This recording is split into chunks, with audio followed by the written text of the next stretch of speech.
Chapter 6, we'll have a quick recap on what we have discussed and then we'll continue further. Okay. Chapter 6. So, we have discussed till verse number 12 as of now. And in that, we have seen this in the chapter Dhyana Yoga, where Krishna is initially he speaks about more about performing Niskam Karma Yoga. He glorifies Niskam Karma Yoga. And Krishna says that without getting purified by doing activities by Niskam Karma Yoga, one should not actually attempt to Ashtanga Yogas or Yogas process. And he talks about more about Sannyasa and Yoga. And he says Sannyasa means actually is the attitude, is the consciousness of doing our activities. Right.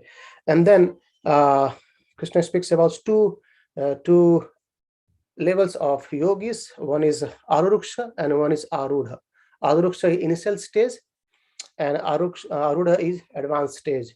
And in Aruruksha, initial stage, a yogi should engage himself in his prescribed duties, his activities, get purified himself, and then he goes to advanced stage. And then we've seen the 8 stages of yoga. That's Yama, Niyama, Asana, Pranayama, Pratyahara, Dharana, Dhyana, and Samadhi. So the 5 stages are called as initial stage, which is Yama, Niyama, do's and don'ts, and then Asana, bodily posture. Right now we are discussing that, isn't it? And then Pranayama, controlling the breathing process. Then Pratyahara, Pratyahara, withdrawing the senses from the sense objects. And then Dharana is fixing the mind in the Lord's form. And then Dhyana is intense meditation. And Samadhi is a complete absorption or in transcendental state. Right. So after that, interestingly, we discuss a very important point where Krishna says about the mind. Because even in this practice of yoga, the control of mind is very, very needed. And he says this mind is our friend and is also our greatest enemy. If mind is conquered, it's our best friend. If mind is not conquered, it becomes the greatest enemy. And Krishna says that through that mind, try to elevate yourself rather than degrading yourself. Right. So, and then after that, we discussed about this, the stages of yogas, and then the symptoms of advanced yogi or who is in advanced stage. We discussed about how his mind is completely controlled, his senses are completely controlled, he has attained tranquility, he is completely approach the super soul, and he is neutral to all dualities. We discussed about the heat and cold from the bodily perspectives, happiness and distress from mental perspectives, and honor, dishonor from ego perspective and egoistic level. So this, in the 3 stages, he remains equipoised. He also sees the stones, pebbles, and the gold as same, isn't it? No discrimination between all these things. And even he sees all the living beings, including animals and all, as equal.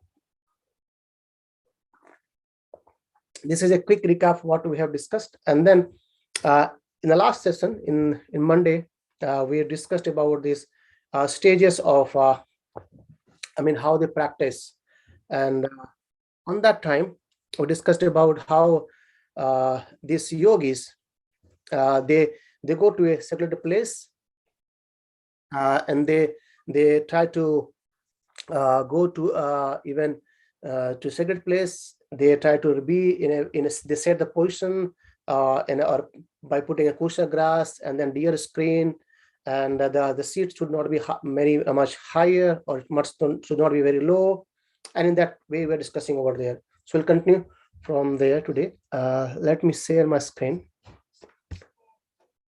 Where we are.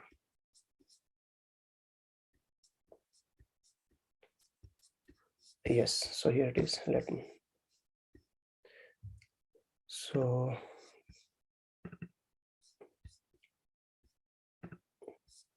right.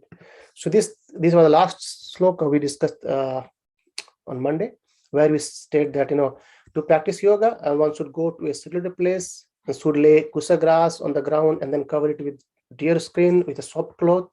And the seat should neither be too high nor too low and should be situated in a sacred place. And the yogi should then sit in very firmly and practice yoga to purify the heart by controlling his mind, senses, and activities and fixing the mind in one point. And there we discussed about the pilgrimage. Prabhupada says about people, the yogis, they go to Prayaga, Mathura, Vrindavan, Rishikesh, Hardwar, and practice things, right?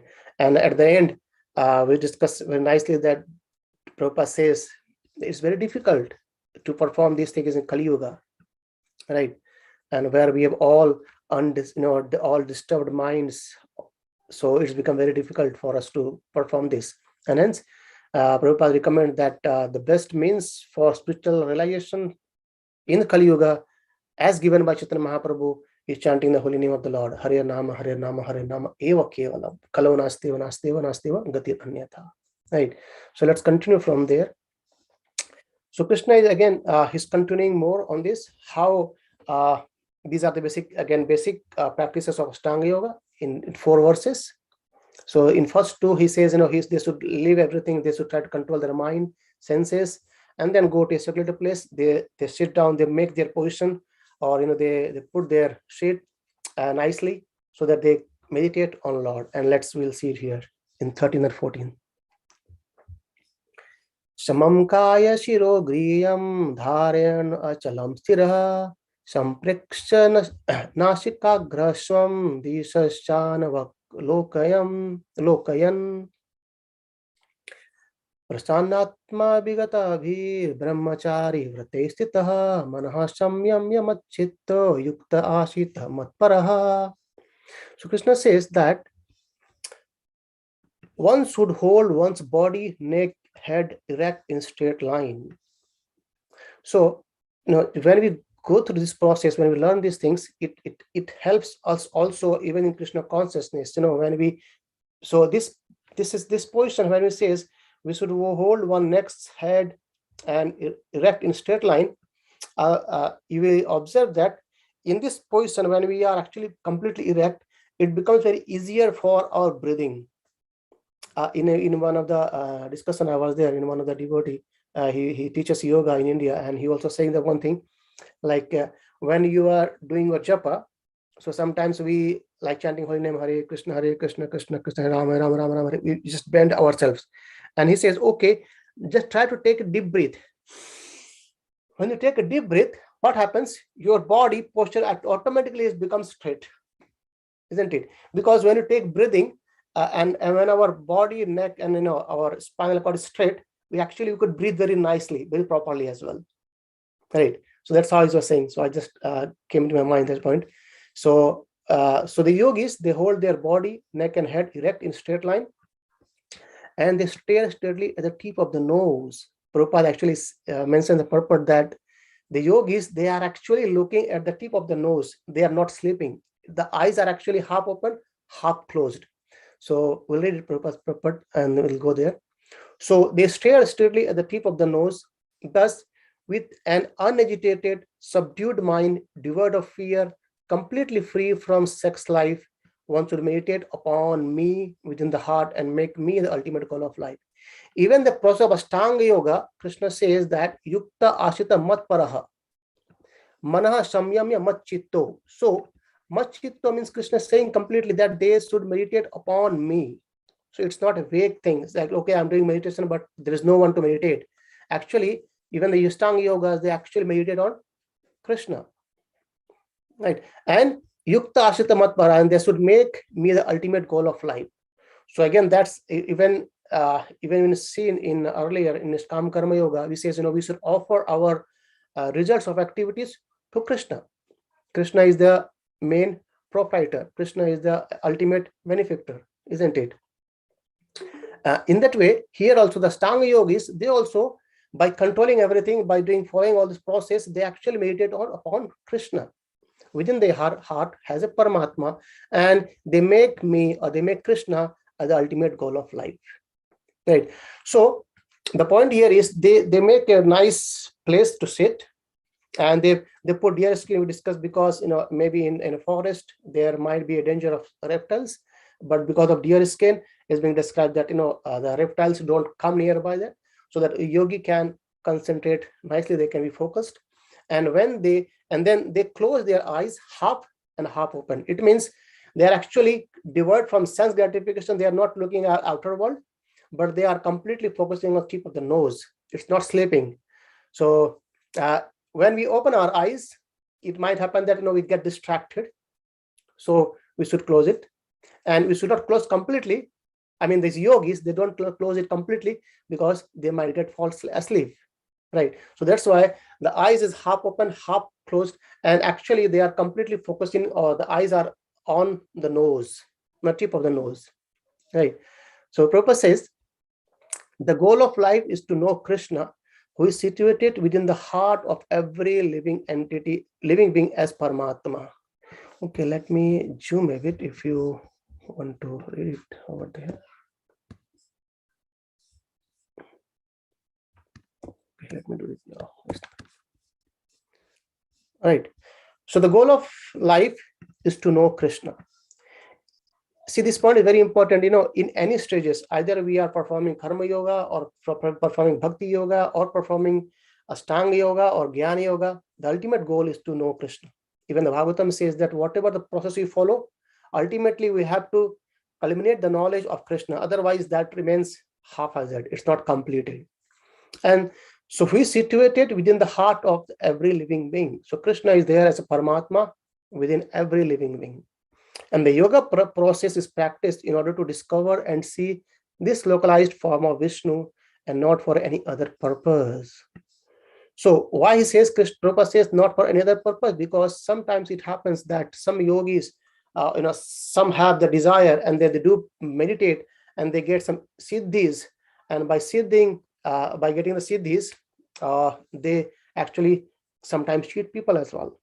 So the real purpose of practicing yoga is actually to know Krishna and meditate and discover and see the localized form of Vishnu, not for any other purposes, right?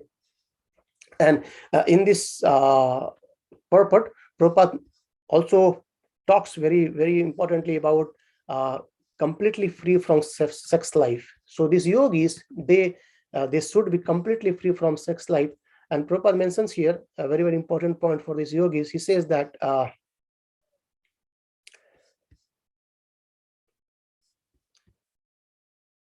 yes, to realize this Vishnu Murti within the heart, one has to observe complete abstinence from sex life. Therefore, one has to leave home and live alone in a secluded place, remaining seated in as mentioned above, and one cannot enjoy sex life daily at home or elsewhere and attain so-called yoga class and become a yogi, right? So yogi is actually, it means realizing Krishna within. It's not about just doing some physical work. Yeah, that's good to maintain our physical body well. However, the real purpose of yoga is to understand Krishna, to know Krishna, right? And very, very importantly, Krishna also describes that they should be completely free from sex life. And because this even we'll see it becomes very, very a great hurdle in the path of self-realization, the sex life as well. And however, Prabhupada mentions ahead that, yes, here it is. Prabhupada says that one has to practice controlling the mind and avoiding all kinds of sense gratification, of which the sex life is the chief, right? So that's how it should be regulated, should be controlled. And that's why earlier we has all the systems like, okay, and they would go to brahmachari, the gurukuls, they learn there and control their mind, control this urges nicely over there, right? And then when time comes, they accept married life and they go to grahastha ashram. There's an important point being talked about ashram. So when we say this brahmachari ashram or grahastha ashram, vanaprastha ashram, or sannyas ashram, these are called ashram. Ashram means what? So grahastha means we are in a family life, but again there is two things, grahastha and grihmedi. So anyway, here the grahastha and ashram, when it comes, ashram means where a spiritual practice is predominantly done. So even if we are in the brahmachari, and if we are actually performing spiritual practices, that's why we call it brahmachari ashram, right, or brahmacharya. And when it's come to grahastha ashram, because it's remain grahastha as a family, but it's ashram because we practices spiritual things. I mean, following the path of bhakti, following the path of acharyas and scriptures, right? That's why it's called as ashram. Okay, and then Prabhupada also mentioned very nicely here that, yeah, it might becomes a question as well. So how, because this sex life is very, very difficult to control. And Prabhupada says nicely here that in the bhakti school, a householder brahmachari. So you're saying, how can a brahmachari be householder? So brahmacharis, so when they go through the Gurukul system, and brahmachari has two types of brahmacharis. One brahmachari is, he accepts after completing his due studies, he accepts a wife and enters household. So there he becomes this brahmachari goes toward householder. Another brahmachari, he remains celibacy for his complete life. That's a nestic brahmachari. So the two types of brahmachari. So one, they follow the Gurukul system properly, they get educated from spiritual master in Gurukul, and then when time came, either they can accept household, or they can actually be celibate, perform or practice celibacy till their life. So this brahmachari who enters the household, that's called household brahmachari. So in the bhakti school, a household brahmachari is allowed controlled sex life because the culture of bhakti yoga is so powerful that one automatically loses sexual attraction because being engaged in superior service of the Lord. So see the powerful potency of bhakti yoga, that person, he automatically loses sexual attraction, right? And that's also been quoted by Prabhupada in many other places as well, right? So the power of bhakti is that it can actually, because when you get higher taste is service towards the Lord, becoming a servant, we just automatically give up the lowly things, that's a lower taste, right? So that was a very important part of yogis. The advanced yogi, they actually go away, and when they go away to the forest to do meditation, they are actually devoid of all the things. They have given up all the sense gratification things earlier as well, right? Otherwise, it becomes very difficult to perform Ashtanga yoga, because they need to be fully controlled, right?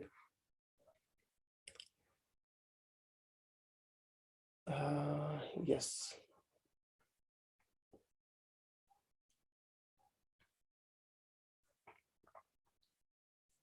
And yeah, another one more point work here.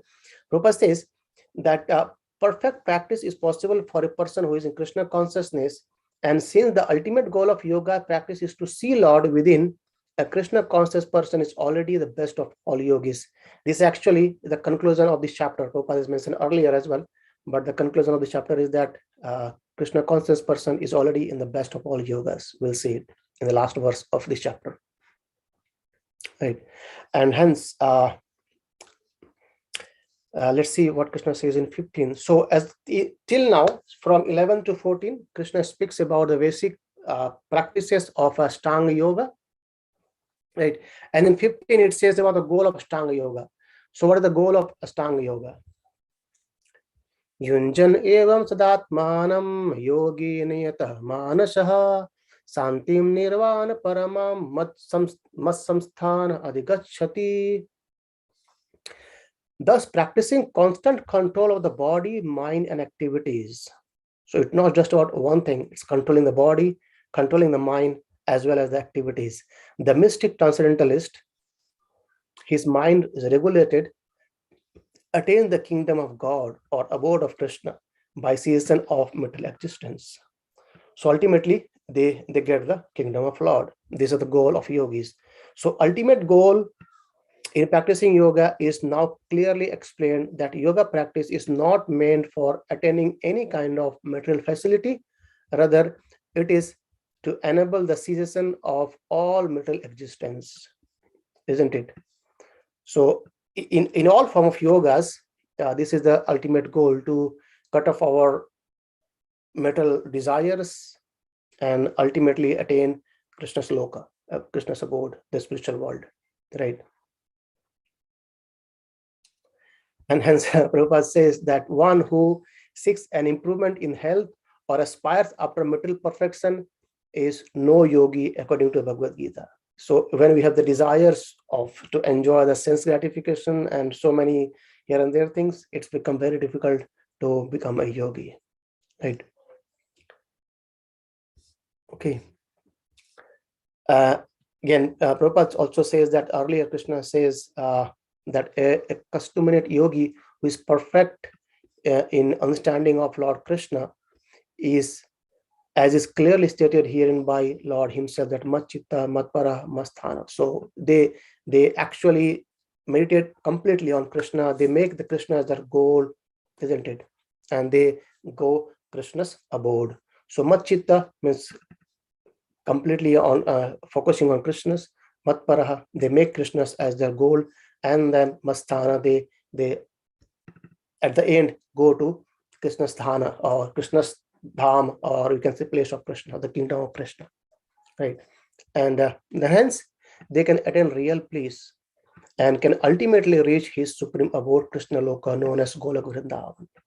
So ultimately the process is to go back to Godhead, go back to Krishna's Loka, right? Yes. So let's see 16. So from 16 and 17 is being described what these yogis they do and what are the recommendations for them. And if someone wants to perform Ashtanga yoga, even actually it helps even in practicing bhakti yoga as well, right? Let's see what it says. It's basically about regulation of the things. Natyasnatastu yogasti na chainkantam anasnana na chati swapnasu shilasya jagrato naiva charjuna. There is no possibility of one's becoming a yogi, O Arjuna, if one eats too much or eats too little, sleeps too much or does not sleep enough. So these are kind of basic rules actually for the yogis. Even it helps for us as well, even practicing good healthy life too, and even to practicing bhakti yoga as well. So the person should not eat too much and should not eat less as well, and he should not sleep too much and does not sleep less enough as well. So both eating and sleeping should be regulated. It should not be too much, it should not be too less. And even sleep should not be too much and should not be too less as well, right? And then Prabhupada says the regulation of diet and sleep is recommended herein for the yogis. Too much eating means eating more than is required to keep the body and soul together. So there is no need for man to eat animals, because there is an ample supply of grains, vegetables, fruits, and milk. And Prabhupada talks here more about eating basically vegetarian food, and as well as on top of that offering to Krishna, right? Because Krishna says in chapter 3 and 13, he says, Bhunjante tit agam papam ye pachante atma karanam. Anyone who eats for sense pleasure or cooks for himself, not offering this food to Krishna, eats only sin, right? So there's a Prabhupada mentions more about, though Krishna talks about eating, and Prabhupada makes it more clear that yes, what to eat and what not to eat. So eating Krishna prasadam is actually, there is no bondage. We get free from the bondage. However, when we eat for our own sense gratification, then we are actually eating only sin, right? And one who eats sins and eats more than is allocated to him cannot execute yoga process, right? So that's a part of eating and sleeping. And even if you go ahead, if Krishna says the more thing as well here, right? So in 17th verse, And 17th is one of the important verse as well. He says, Yukta hara viharasya yukta chetasya karmashu yukta sopna avadho, yukta sopna avadhodasya yogo bhavati dukkha. Says what? He who is regulated in his habits of eating, sleeping, recreation, and work can mitigate all material pains by practicing the yoga system. So earlier Krishna talked about two things, eating and sleeping. Now he's talking about recreation and work as well.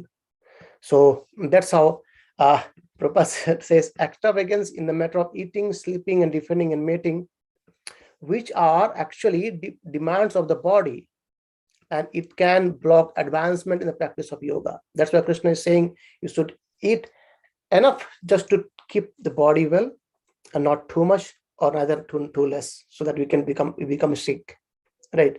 Or neither sleeping too much nor sleeping less. And in the same way, defending and mating as well.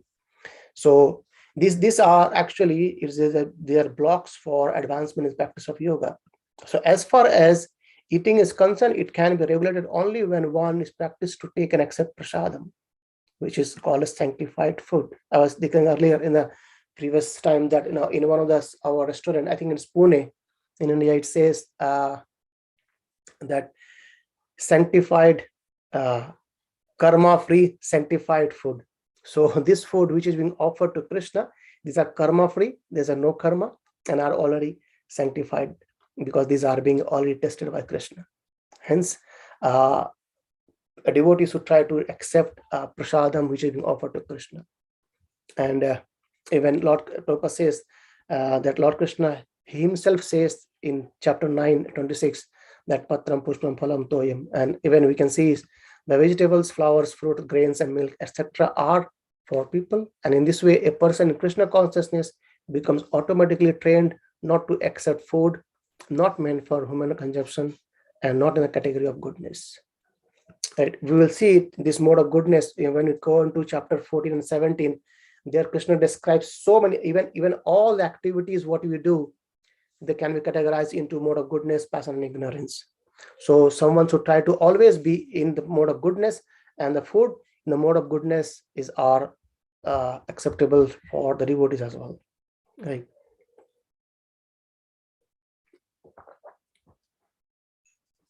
Okay. So I wanted to read one thing. It's verse 18. Yeah.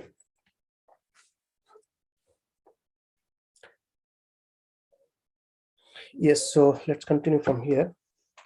And then again, Krishna is from 18 to 23 verse, he's going to speak more about the perfectional stage of Ashtanga Yoga. Right. So, yada viniyatam chittam atmana eva vasistate nishparah sarva kamebhyo yukta iti uchyate tada.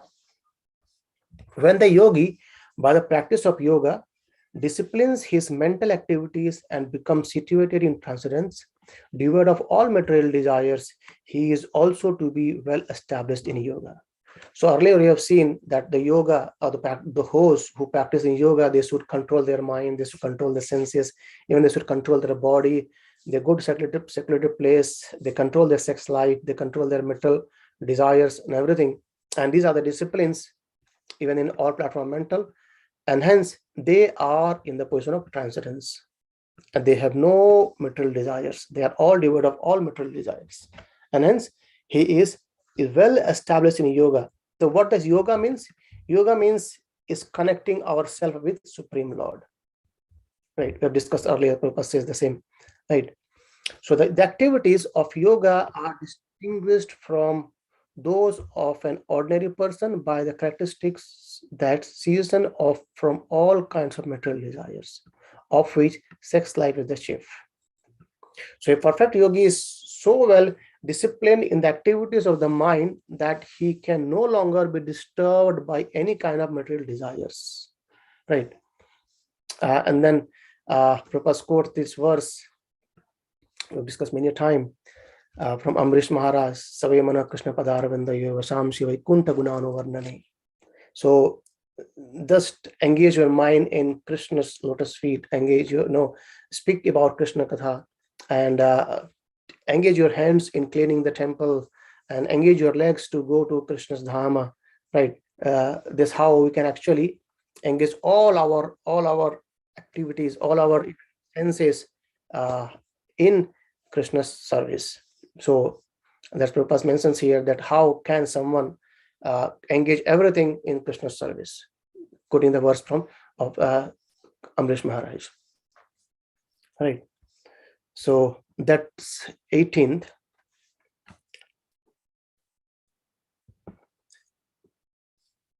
So main point where here is spoken was, he has controlled mind. See, the mind is one of the important things that I was hearing in one of our class earlier. He says the mind should be controlled. And you know what mind does? Mind is, it just to do two things, either accept or rejects. So mind doesn't do anything else, it just accepts or rejects. So, and then mind should be controlled by our intelligence. So intelligence has the capacity to manipulate or understand things, what's wrong, what's right, no, and then he gives order. So the mind should be controlled by intelligence, and hence the mind should deviate from what is not good for our practice of yoga or bhakti, and then you should accept what is good for practices, and you should reject what's not for that, right? So that's why mind should be controlled very nicely. And mind, the point is, we have discussed earlier, this, the chariot, horse chariot, that story or diagram over there, where we see is that the horses are compared to, the point is that someone wants to travel in a chariot, like, so a person is a driver, and there's a passenger, and the passenger wants to go somewhere, and let's imagine the chariot has 5 horses, and if the horses are not controlled, the driver cannot take the horses to the right direction, and hence the passenger will not reach his destination. So in that context, what's happened, these 5 horses are called as, or are known as, compared to the senses. So our senses, 5 senses, and the reins by which the horses are controlled are compared to the mind, and the driver of the chariot is being compared to the intelligence, and the passenger in the chariot is compared to the soul itself. So where can we go if there is no control of these horses? So these horses or senses should be controlled by the reins. The horses can be controlled by the reins, and the reins is what? The mind. So the mind should actually control the senses, not the senses should control the mind. And the similar way, the mind should be controlled by the intelligence, not the intelligence should be controlled by mind, right? So maybe we'll discuss that one more time, maybe in an elaborate way. But the point is, mind should be controlled by intelligence, and it should not be controlled by senses, right? So that's why the yogis, they completely control the mind, and hence when they control the mind, they are well situated in yoga.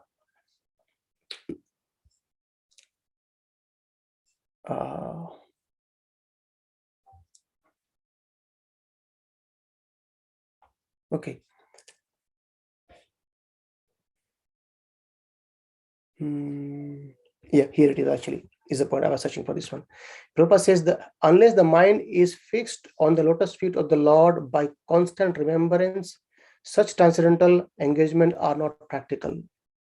So even if you remember earlier, we discussed that what a yogis does by being on a nice place, by making his body erect and focusing his eyes on the tip of the nose, he actually meditates on Krishna's form. Machitta Madgata, isn't it? He fixes Krishna in Krishna's form. And hence, Prabhupada says that unless and until we fix our mind in the lotus feet of the Lord by his constant remembrance. And how can we remember Krishna? It's a very easy way, isn't it? If you remember, if you chant the holy name all the time, every day, you will be able to remember Krishna easily, If we don't chant the holy name, we don't engage ourselves with the devotees, if we don't engage ourselves with scriptures, it's not possible to remember Krishna. Hence, by engaging in, as discussed earlier, ABCD, association of the devotees, reading Srila Prabhupada books, chanting the holy name, eating Krishna Prasadam on the diet. And when we engage ourselves in this ABCD, we will definitely able to remember Krishna. And when we are able to remember Krishna, we are actually gradually we are controlling our minds as well. Right. Okay, we can take two more verses. Let's see. So Krishna says now that what happens when this yogi who has attained perfection, what he says, Yatha Deepa Nevatasto Ningate Sopamas Smrita Yogino Yachittasya Yunto Yogam Atmana. As a lamp in a windless place does not waver, so the transcendentalist whose mind is controlled remains always steady in his meditation on transcendental self. Right. So the lamp, if there is no wind, we can see it. It actually doesn't waver. It's just constantly in a direct. In the similar way, the transcendentalists who have reached the advanced stage, they whose mind is completely controlled, they remain always steady in the meditation of the trans self, because they are meditating on the self within them as a on Paramatmas. Right.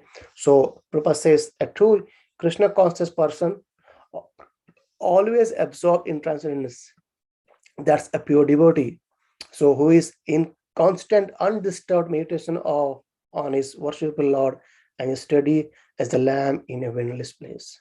So the devotees who have actually completely absorbed in Krishna consciousness, they are on this stage. I mean, the yogis also, as Krishna says in these positions, they are completely has controlled their mind well. Right. And these 3 verses, okay, let's try to read these 3 verses. I'm thinking, okay, let's try to read it.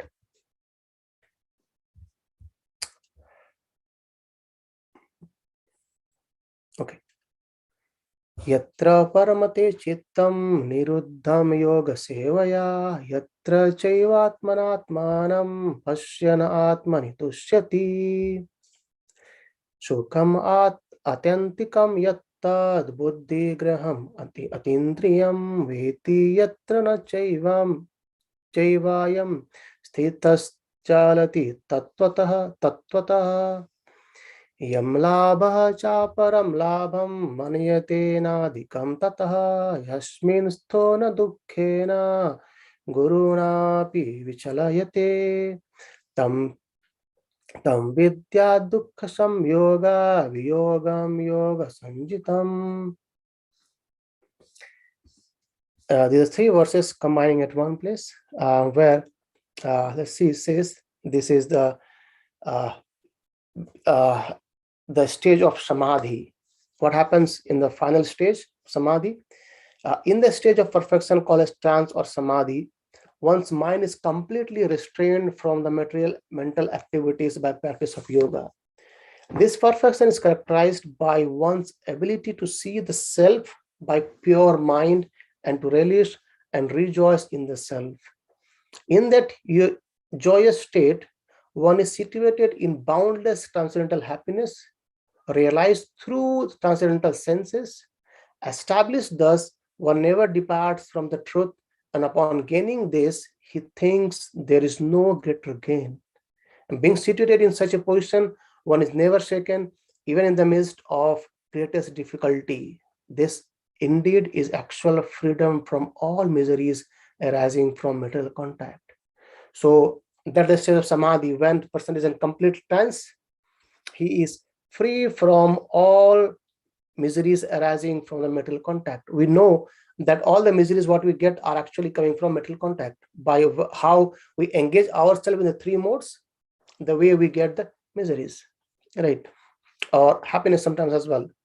So, but again, if you remember earlier we were discussing, Prabhupada says that the happiness or distress in this material world is actually resulting of binding us in the cycle of birth, death, and old age disease. Is not actually elevating us. So rather, we need to completely devoid both happiness as well as distress, or bad karma or good karma. Right. So point here is, by practice of yoga, one becomes gradually detached from material concepts. There's the essence, isn't it? So by practicing this yoga, one becomes detached, because basically one becomes free from all miseries, right? And this is the primary characteristics of yoga principles. And after this, one becomes situated in trance or samadhi, which means that the yoga or the yogi realizes the super soul through transcendental mind and intelligence, without any of the misgiving of identifying the self with the super self. Right. So all the doubts are actually being cleared as well. And yes, and Chase Prabhupada says that yoga practice is more or less based on the principle of Patanjali. I wanted to read one paragraph is given by Gurujan Prabhu in the connection of these 3 verses, and then we can conclude today's session. So that's also using, let me read it out. Just one paragraph. He says, these verses describe the experience of the perfect yogi who has attained the Brahman platform. His fixedness is similar to that of Sthita Pragya described either earlier, starting with chapter 2, text 54, Bhagavad Gita. A devotee also experiences such steadiness, but his means to achieve samadhi is easier. So the Sthita Pragya's state and the yogi states, and we compared here with the devotees. He says the devotee also experiences such steadiness, but his means to achieve samadhi is easier. Srila Prabhupada confirms this at the end of this purport. He says the best practice of yoga in this age is Krishna consciousness, which is not baffling. A Krishna conscious person is so happy in his occupation that he does not aspire after any other happiness. There are many impediments, especially in this age of hypocrisy, to practicing Hatha Yoga, Dhyana Yoga, and Jnana Yoga, but there is no such problem in executing Karma Yoga or Bhakti Yoga. And in text, we'll see it further. Right. So this again, Prabhupada mentioned that to be in Samadhi, to reach the Samadhi's position by practicing Krishna consciousness, it becomes easier as well. Right. And if you see, I'm not sure, but ultimately, when this chapter ends, we will see that how Arjuna says, "Oh Krishna, the way you are describing all these things, and it looks to me very, very difficult to practice. So please suggest something good what to do." And then Krishna says that the Bhakti Yoga or Bhakti is the best. Right. We'll discuss that. Anyone have any quick questions or thoughts or any comments before we close today? And then continue from 24th verse on Monday. It has 47 verses, if I'm not wrong. Yes, so we are halfway of the chapter.